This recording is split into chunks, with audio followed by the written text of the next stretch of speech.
नमस्कार माझे सर्व गुरुजन आणि बालमित्रांनो. आज मी तुम्हाला लोकमान्य टिळकांविषयी 2 शब्द सांगत आहे.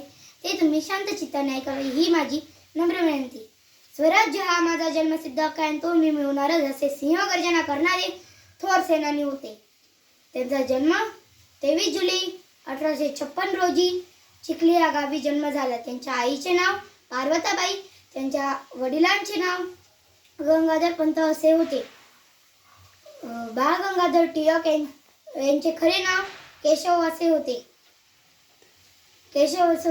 ते अभ्यासात खूप हुशार होते. त्यांना गणित हा विषय खूप आवडायचा.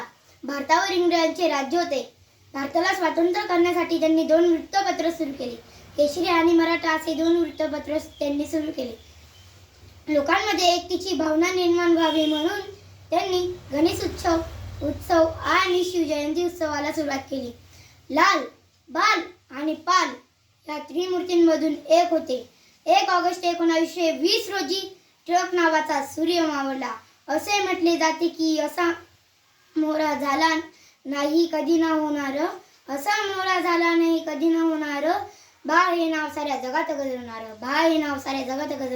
आजही त्यांच्या पराक्रमीची गुणगाती महाराष्ट्राची माती